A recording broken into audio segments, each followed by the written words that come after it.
guess let's start with, let's start with the Suspiria soundtrack. This is a waltz thinking about our bodies, what they mean for our salvation. I was a huge fan of the original Argento and the Goblin soundtrack, so I was intrigued. I love Thom Yorke and figured he was up to the task of re-envisioning the whole thing. This is a record that I really love. This is my favorite record of the year. This is Yob.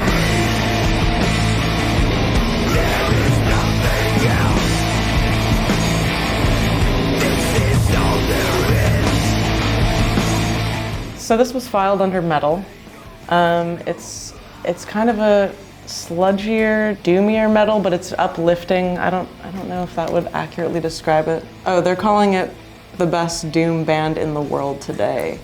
One of the most progressive acts of their generation is what Pitchfork is saying. Well, while it may fall under the doom metal category, the themes musically and lyrically are very uplifting in this record and this band. There's something transcendent in their approach to songwriting. And with this record specifically, the lead singer went through some really intense health problems, and I think that like injected some intense emotion into this album that it's very affecting. I find myself listening to this. I probably listen to this record more than anything else right now. I'm gonna skip around to this record, which we couldn't find initially. This is Emmylou Harris, Wrecking Ball. Meet me at the wrecking ball, wrecking ball. I'll wear something pretty and white, and we'll go dance tonight.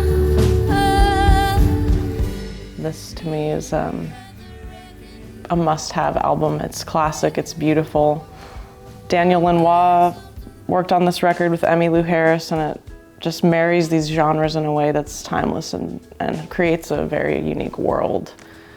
I definitely am gonna buy this record because I wanna listen to it at home, you know, maybe with a glass of wine by myself, twirling around. Yeah, there's not a bad song on this record at all. All My Tears, I actually covered that song. Sun and moon will be replaced with the light of Jesus' face. It just has this nostalgic sound, like this world of longing and romance that's, you know, understated, but reinforced by all of the textural things that I think Daniel Lanois is adding to it. And maybe that's just through my filter. I listened to this record a lot in my mid-20s and maybe have some emotion attached to it in that way too.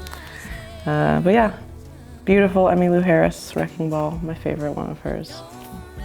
Let's go to this record. This is the new Tim Hecker record.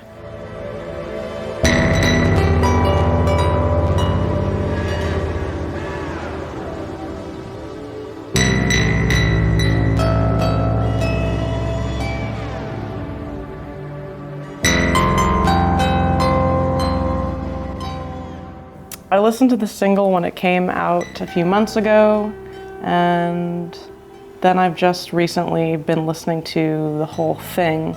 If you're not familiar, Tim Hecker is an experimental or avant-garde artist. I really loved his record, Dropped Pianos. And he kind of does a lot of different sort of moods, you know. Like Dropped Pianos was mostly an ambient piano-based record, and he does do more like electronic kind of experimental, combining organic instruments with more electronic textures, and that's what's going on this record as far as I can tell in the few listens I've given. But I'm excited for anything that this person does. This artist has my total trust. I'm gonna go to a little bit more of a strange zone. I'm a huge fan of anime.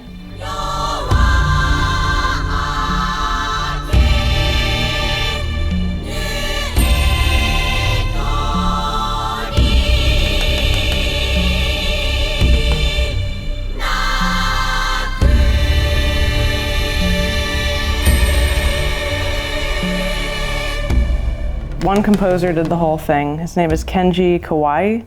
And I'd say the most striking thing about this soundtrack is the choral element. There's a lot of just really sparse one drum and then a chorus of vocals doing some almost inhuman sounds. And it builds this tension. And then when the synth comes in and provides a context, like the bass notes for it, it provides this context for everything they've been doing tonally that is just very impactful. It's very moving. Great meditative music to have. You can have it as a background listen, and you can also have it as a focused thing to kind of take you into another world. Okay, I'm gonna go to a classic record for me. This is probably one of my favorite records of all time. This is Smashing Pumpkins' Siamese Dream.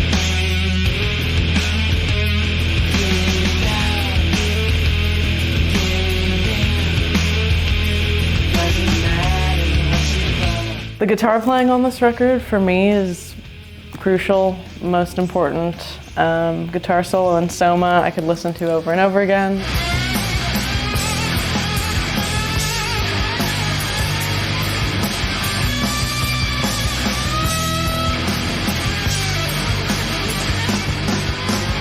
There's not a bad song on this record. It's a classic. If you haven't heard this record, and you might be living under a rock, so I don't know. People give Billy some shit, but I think he's a genius, and you can really hear it in this album. They've captured some of the best guitar tone I've ever heard to this day. I haven't actually heard this record yet. Unreality, SRSQ, or Searskew, I think is maybe how you're supposed to say it.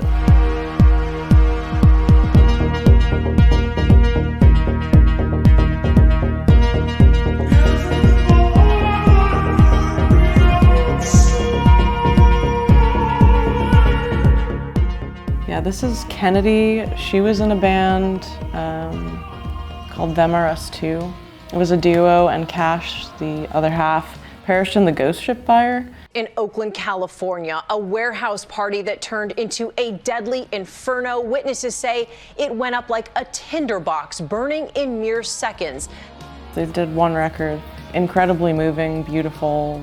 I guess they're calling this music, I don't know what you'd call it, if it's dream pop, synth wave, darker, I don't want to say influences of Depeche Mode and Cocteau Twins, but Them Are Us Too, that track Eudaimonia is incredibly beautiful.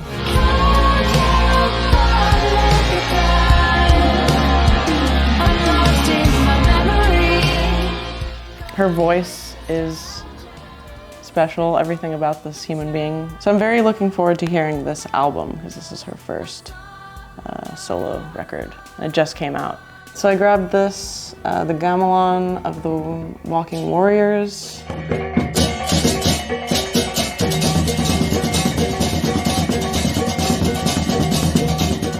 I've never heard this record. I don't really know much about it. Gamelan is a very interesting style, and it requires a lot of musicians playing on instruments that are both separate but also designed to play together. It's a percussive form of music, striking metal.